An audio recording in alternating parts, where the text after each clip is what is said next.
Fin mai, Marwan Williams a gagné sa bataille judiciaire. La justice égyptienne lui a accordé le droit de se remarier. Marwan Williams est un chrétien copte divorcé. Cette victoire judiciaire va à l'encontre des dogmes de sa religion. C'est difficile pour moi de faire appliquer le jugement. Je ne peux pas obliger l'Église à se conformer à la décision de justice. Juste après le verdict, l'Église et le pape ont fait des déclarations où ils disaient qu'ils n'étaient pas obligés d'appliquer ce jugement. Ils sont clairs là-dessus, ils refusent de l'appliquer. Face à la décision de la justice, les plus hautes instances de l'Église copte brandissent les instructions de l'Évangile. Les conditions pour le divorce et le remariage sont très strictes et hors de question que la justice civile se mêle des affaires de la religion.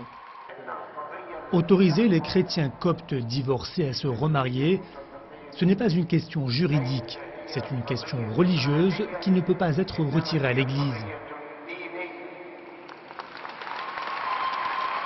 En Égypte, les chrétiens coptes représentent 10% de la population dans un pays en majorité musulman. Pour bénéficier du divorce, certains coptes n'hésitent pas à se convertir à l'islam. Mais chrétiens coptes ou musulmans, en Égypte, le mariage civil n'est de toute façon reconnu que s'il y a aussi mariage religieux. Le mariage civil serait la solution à beaucoup de problèmes. Moins de pression sur l'Église copte, qui ne serait plus sur la défensive sur les questions du divorce.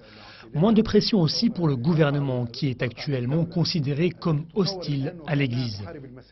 Pour l'heure, légaliser le mariage civil n'est pas à l'ordre du jour. À moins d'un changement de constitution, le mariage en Égypte risque d'être longtemps encore, avant tout, un mariage religieux.